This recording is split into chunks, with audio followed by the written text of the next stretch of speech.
Imo State is at a very dangerous crossroad. It's almost about 2 years plus to the end of the government of Governor Hope Uzodinma. And the debate of which zone completes the rest of the political calendar of Imo State has already begun. Some say it should be Okigwe zone, some say it should be Olu zone, some are saying it should be Owerri zone. There are other issues of wounds, unhealed wounds that have just come up. People are talking about the mandate, 2007 mandate of Chief Martin Apaso that was cut short. The other group is talking about the political, what some call political coup that happened in 2011 that removed Governor Ikedio Hakim from office. These whole things have been going on, and in the last few weeks, if you observe, the heat have become too much on the Charter of Equity. One begins to wonder, is this Charter of Equity that's supposed to unite us now dividing us? Where are we going with it? Today, we want to look at these issues. What exactly is equity? In the light of all the arguments, what exactly is justice? Without sentiment, looking at things the way they are. And to join me in that discussion, I have with me in the studio Chief Mike Nwachukwu, who everybody knows his unbiased opinion on this issue. Chief Mike Nwachukwu, you're welcome to the program. Very much. I have with me in the studio Dr. Eli Dibia. You're welcome to the program. Thank you for having me. I have with me in the studio also a former special advisor to Governor Hope Uzodinma on Chieftaincy Affairs, Honorable Greg Obioha. You're welcome to the studio. I have with me in the studio Chief Kennedy Enwama, former special advisor to the Governor of Imo State on Imo Elders Council. I have with me in the studio Barrister E.A. Oluwale, and I have with me also Comrade Chisom Waneri, and my brother Mr. Ibuofo Chimarem, and other people that are in the studio to look at this issue. The whole thing about issues without sentiment, we'll try to look at issues, say the truth the way it is. Let's look at these issues critically and break it down to the point where every other person who looks at it without sentiment can see reasons to the point we are making. I want to start this argument this morning with Chief Mike Nwachukwu to open the point of discussion. What exactly is equity? Thank you for having me. Equity is, simply speaking, about putting folks in a situation where there is fairness, there is just distribution of power and resources, and there is a clear understanding of how things are meant to be shared among the collective. It simply means that we cannot, because you probably have the numbers, you are stronger than Mr. A, Mr. A is stronger than Mr. C, and then you assume everything that comes that way. So the idea of equity is to distribute offices, distribute power, distribute resources in a way and manner that all component elements of the society have a clear partaking of what is available to society. That's what I think it is about. In the context of what we're talking about in Imo State, there are clearly three zones in Imo State. You have Olu zone, you have Owerri zone, you have Okigwe zone. Since the commencement of the present dispensation in 1999, Olu has been in control of the affairs of the state. By the time Governor Hope Uzodinma finishes, would have been there for 24 years. Okigwe has been there for 4 years. Owerri, by default, 7 months. So for me, Olu is clearly out of the way. Okigwe, as far as they're concerned, they should be allowed to complete what they started that was somehow, scuttled along the line. For Owerri has not effectively governed Imo State. So those are the two zones that are, in my opinion, clearly are contending for it. And I've always advocated that these two zones, they need to get people together, sit down, just like we're seated in this studio, talk about their differences, agree on their differences, and come up with a joint position. Otherwise, if that is not done and becomes a free-for-all, we may well find ourselves in a situation where our law zooms in again. You talked about the fairness. I think the injustice in Imo started from the creation of the local government. There is no primary election that you go in with the numbers, and any of the zones you just mentioned will edge or go out with 12 local governments on the other side, 6 local governments here and 9 local governments. There's a section that believes that Okigwe was unfair to Owerri in 2007. We need to begin this conversation as we flow in sequence, because these are the issues that are coming up in the last 2 weeks. That it was Okigwe zone that stopped Owerri zone in 2007. But I want you to zoom in on this and let's see how.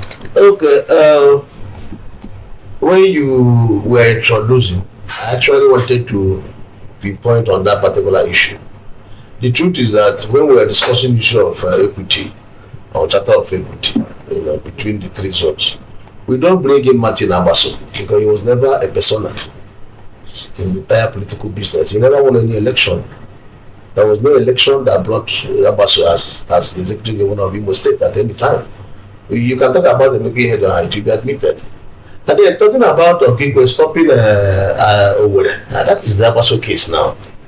If you cast your mind back in 2007, PDP then, which was the ruling party, just like we have APC today, fielded Engineer Charles Ogu here in Imo to succeed Atiku Dewo. And in the course of litigation and court processes, the Supreme Court pronounced Senator Ifeanyi Alume as the flag bearer. And at that point, you wouldn't have expected that Alume within 2 weeks to be able to do campaign and win an election whereby he has been in court all this while. And the wisdom of the then INEC chairman, incidentally is from Imo State, was to move the election with another 2 weeks duration. That was not short-changing. And in the course of the horse trading in between the parties, the then president of the nation, Olusegun Obasanjo, flew down into the Yam Stadium. Some of us who could attest to that. And he came and said, PDP, which is the party he is in charge as president of the Republic under PDP, that Imo has no candidate for PDP. That was what he said at the stadium. And could not raise the hands of Aradume. Neither did he raise the hands of Ogu. He simply told Ogu, when we win, I'll make you minister. And he did make him minister of industries when the party actually won the federal. So what I'm trying to say is, let's not be going, let us not be going off track when we are discussing charter of equity and who sustained who. Nobody sustained each other. And now, the Martin Abaso, after the first time of Fikir Hakim, as the second election was being done, he is the leader of ABGA. What did he do? He traded ABGA and gave it to Rochas and gave his brother to deputize him. So when we talk about governorship of Imo, don't bring in Ochudo, Martin Abaso. You can talk about the deputy who along the line was removed as well for reasons best known to the government there. So what I'm trying to say is that we have to concentrate on the charter of equity as it relates to justice for all. And for us to address the issue of charter of equity in Imo State, we must start from where it was truncated. And that was in 2011, not 2007. because Martin was never a governor for anybody to deny him not to state, 2011. I don't think Chief Mike Wachukwu will agree with you because he was at the center of all that happened. The essence of this discussion is for us to open the wounds and heal the wounds and be able to move on. I agree totally. So, Chief Mike Wachukwu, I don't know. I want you to weigh in on this because I'm sure that at that election you were at the center of everything that transpired at that period. Well, the reality of the situation is that there was an election. The reality of the situation is that the House of Assembly and the governorship election ran concurrently. The results were called at the booth level. The results were collated at the ward level. Results were collated at the local government level. At the local government level, the House of Assembly process stopped. And then, of course, we proceeded to panic to go and wait for the statewide coalition before, unfortunately, the election was annulled. You see, these are the issues why I continue to insist that Owerri zone and Okigwe zone must come together. I proposed a template that I called the title Wise Men and Women, drawn from all shades. Come together, look at the issues. Because we won't dismiss what happened in 2007. We cannot just dismiss it with a wave of the hand. Neither can we dismiss what happened in 2011. We cannot dismiss the fact that Okigwe has a claim, and we can't dismiss the fact that Owerri has a claim. Both Owerri and Okigwe must all drop their braggadocious disposition towards this whole thing and come together with a clear head, look at the issues, and be on the same corner. That's the point. That's the whole essence of what I'm talking about. You see, because, okay, are you going to say, Martin, don't run an election, come and become governor because you were denied? No. Are you going to say, Ike and Hakim, no, you were supposed to do 8 years, you did 4 years, but don't run an election, come and take the 4 years? There must be a clear-headed engagement of one another. In our own balance, and then we look at the issues. You understand? I cannot begin to litigate what happened in 2007 here. Or begin to litigate what happened in 2011. But Owerri know who their leaders are. Okigwe know who their leaders are. We should draw people from this group of leaders. Then go and sit down and then talk about the issues. Recently, there have been videos circulated already. Although Okigwe seemed to have had a meeting with Owerri leaders, in quote, and videos of give us capital and take the governor. Very all manner of demands that may bring some acrimony. I want Honorable Greg to weigh in on this issue. You had Chief Tony Chukwu on air asked for the state capital to be moved to Okigwe and for Owerri zone to take governorship. I'm sure he really didn't mean that. I'm sure he has some other thing in his mind. I want you to talk about that. Well, thank you. See, looking at the way the whole thing is going right now, people are bound to come up with information and views.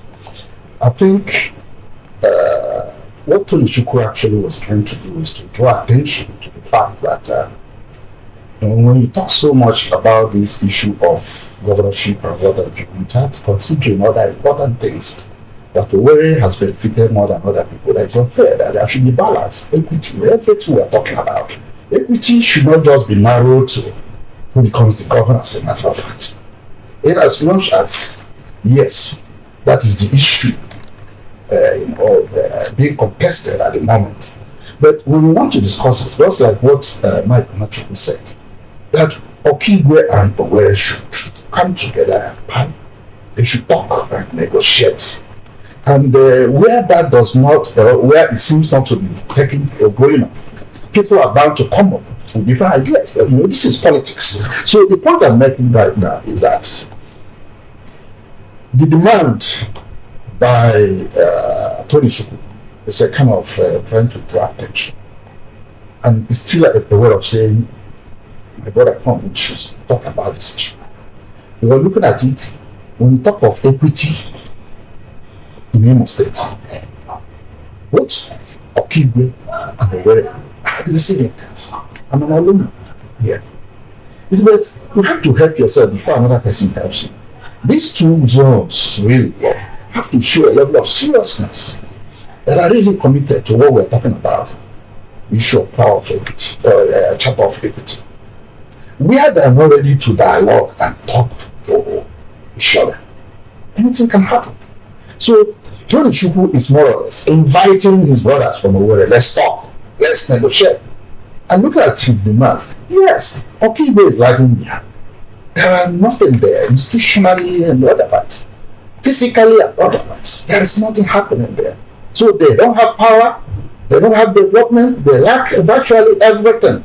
And of course, what brought us to this problem that we're talking about now is the truncation of the smooth selling trend piloted by Dr. Ikeru Hakim in between 2000 and he served between 2007 and 11, and people who actually believe in things working out fine would have known that he should have been allowed, if truly we are serious about power, chapter of equity, if we are really serious about making things to be evenly distributed. That was where we got it right. Then one was hell bent with PDP being the party in government that look, I'm a beneficiary of this equity stuff.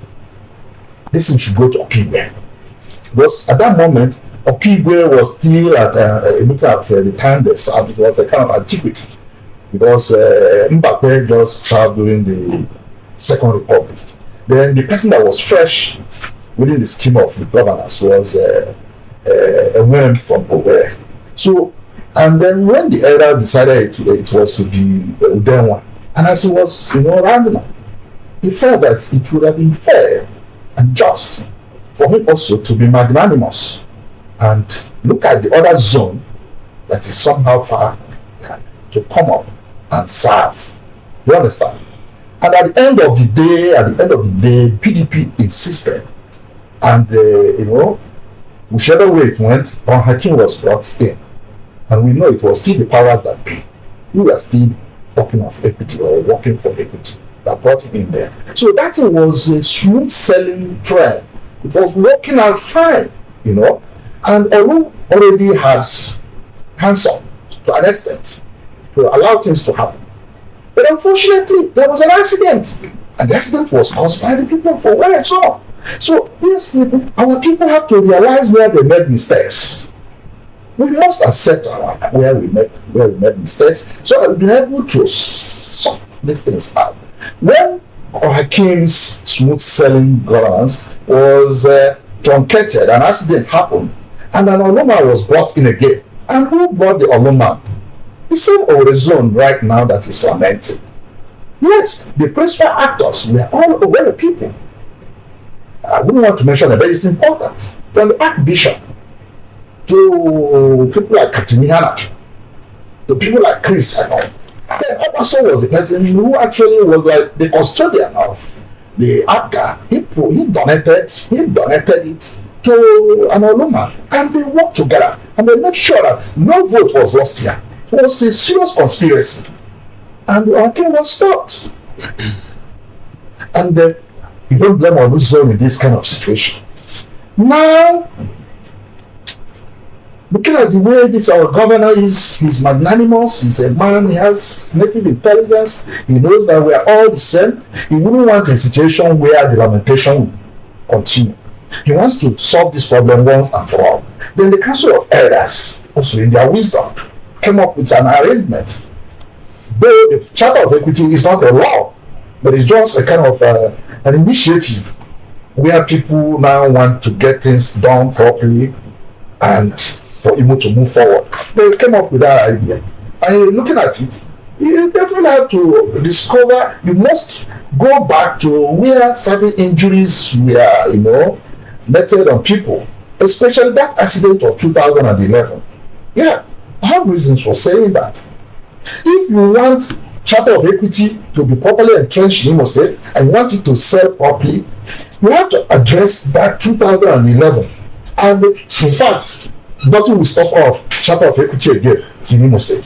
If for Hakim or Okigwe or Hakim, yes, through Okigwe they succeed right now in completing that one time, just one time, just a time.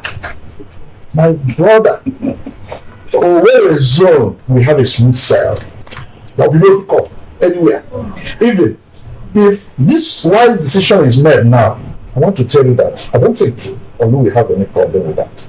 Because they will now know that these people are ready for this Charter of Equity. But when these two people are still fighting, dragging, it appears there is some seriousness. To me, the accident of 2011 should be reviewed and something done about it. Chief Greg, you are former special advisor to the governor on chieftaincy. Yes. And I also have Chief Kennedy, who is the former special advisor to the governor on Imo State Council of Elders. It was the Council of Elders that met and said the Charter of Equity favors Owerri zone. Please, I want you to talk about this issue. What really happened? How did that really happen? Okay, because The video has been circulating of late where the governor said something like that. yes, of a truth, I am privileged to be at the center of the whole thing. Right from the formulation of the charter to all the rigorous processes it went, to the presentation to the governor, to the dedication at the entire denomination, I was 100% involved. But before I get to that, I'm looking at the screen. It's saying issues beyond sentiments. I want to go back to Chief Mike Nwachukwu on that 2007 issue, so that we correct any negative perception. It is wrong for me. I'm an Owerri man. I'm from Ikedu. I'm propelled by these issues beyond sentiment. It would be wrong to be mixing up the issue of 2007 with that of 2011. Chief Mike Nwachukwu, with due respect, he was the Director General of APGA then. He was made a placeholder, Chief Mark Nabaso. There was a legal tussle over the leadership chairmanship of APGA between Chief Victor Meh and Chief Chopper Sokoro. As the election approached, the court ruled in favor of Chopper Sokoro. Already, Chief Mark Nabaso was a product of Victor Meh. The court said anything done by Victor Meh, any candidate presented by him, was a nullity. I just want to go before I come to that one. Technically, Chief Mark Nabaso was not a candidate. That should be Listen. I'm happy. And you can correct. But I just want to interject. No, so that it doesn't flow. It doesn't fly away. Okay, go ahead. So now to this issue of the present Charter of Equity. Charter of Equity. Who takes? That issue was highly debated and contested. So how did At the meeting. how did they arrive at Owerri zone? What happened at that day? Owerri zone, members from Owerri zone, because the Elders Council, you have retired justices. We have about 3 retired justices there, lawyers, religious leaders, all manner of people. So, but Owerri zone had majority of members at that said meeting when the issue of Charter of Equity was raised. And the person that raised that issue of Charter of Equity was His Royal Majesty, Eze Oliver Hamon, during the OB session. He said, "You can't continue like this. We must streamline this. If you move into this election, it will affect His Excellency the Governor for his second term. Let's bring in the Charter of Equity. Agree on it so that the transition of power will be seamless." Fortunately, the zone populated the meeting that day. It was put to vote. We had it, but it was highly contested. I remember vividly the former President General of Ohanes Ndibo. He's a Ozuchukwu. Okay, Ozuchukwu. I'm majority of them. But in democracy, majority will always have their way. And that was the beginning of the discordant truce. It continued, it was breaded to the governor. The governor said, okay, fine. Since the Elders Council has said it, I will flow with it. However, people now came out with a proviso before the election. Because it's not about saying, give me, give me. Whoever is able to bring majority of votes for the governor will now determine where the pendulum swings in that Charter of Equity. And when the election results were announced, Okigwe had more votes than Owerezon given to the governor. And that took the governor back. Even when, if you listen very well, when the Owerezon leaders went to meet the governor, when the governor told them stop eating up the politics, that issue was specifically raised by Captain Henacho. The governor was silent on that. Remember, he has said, I'm going to play if we win. He's a politician. But when the issue was now brought, looking at the reality of ground, he didn't answer that question anymore. He never reiterated that promise in the Owerezon. Because Okigwe was now bringing a more germane argument.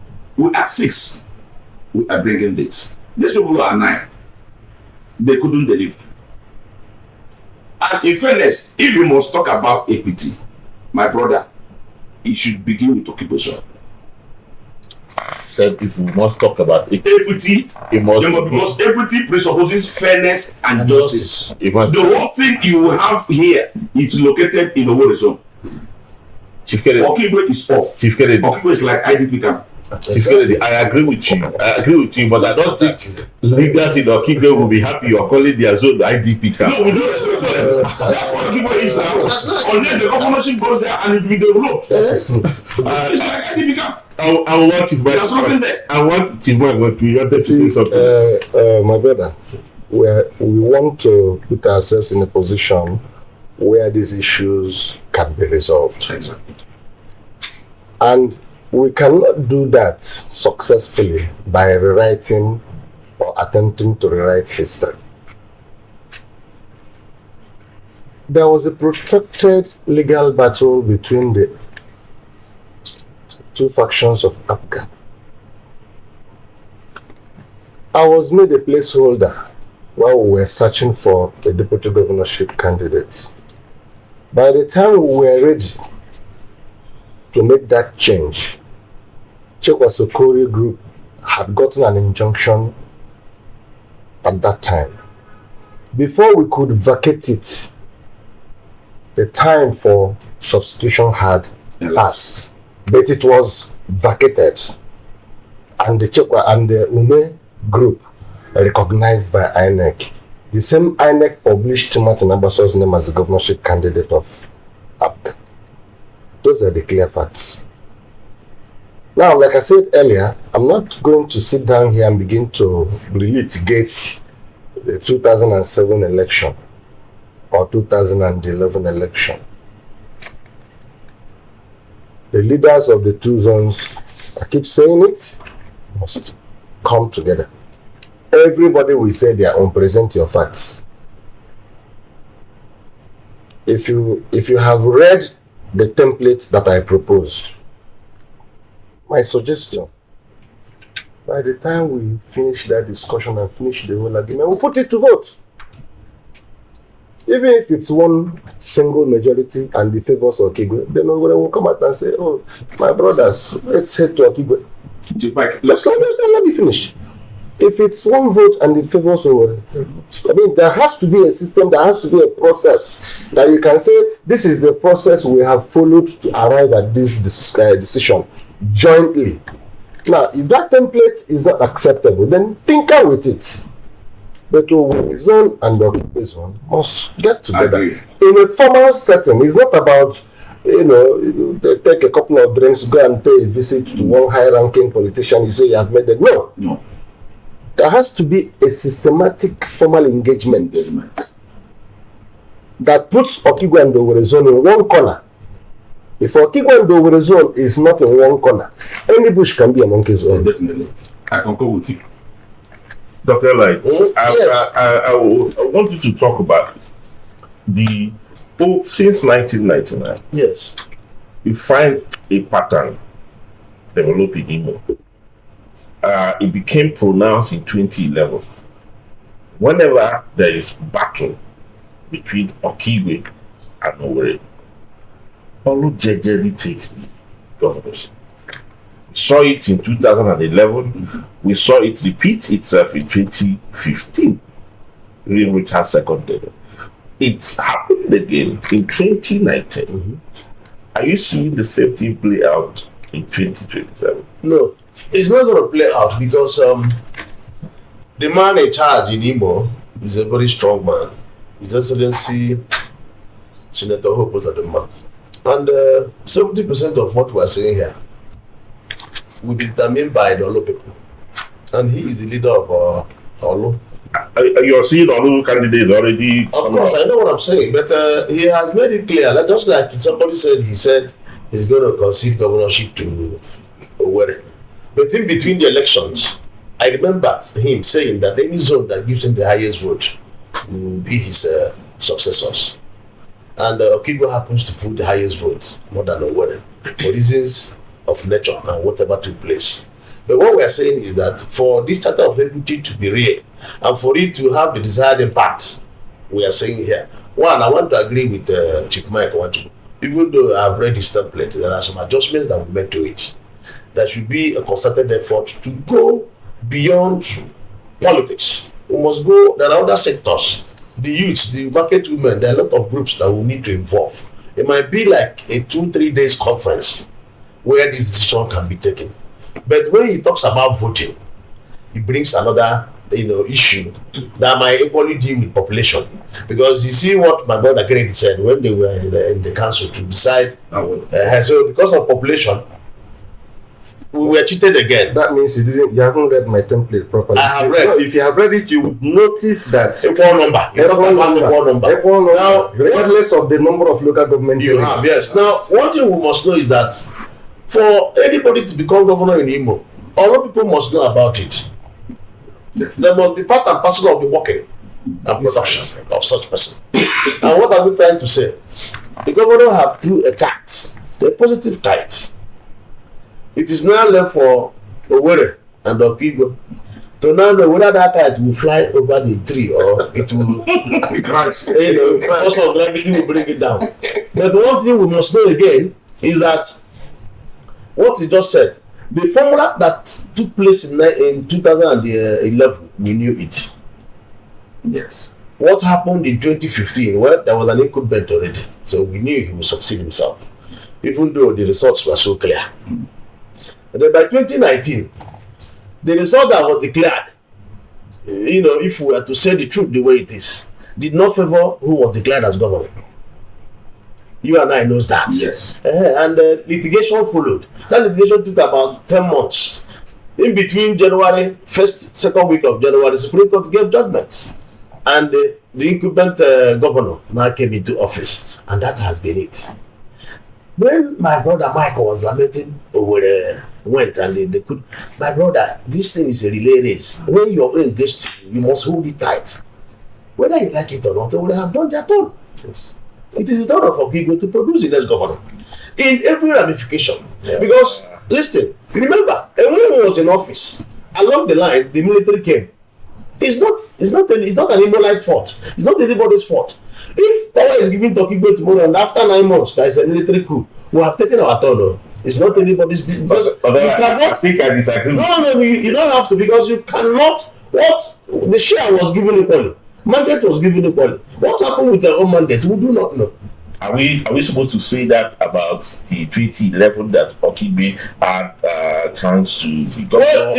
Well, if we come to taking turns, Okibe took turn of 4 years before it is not only, maybe it's a wish of God, now went to Olo. And Rotas came in and showed his 8 years drama.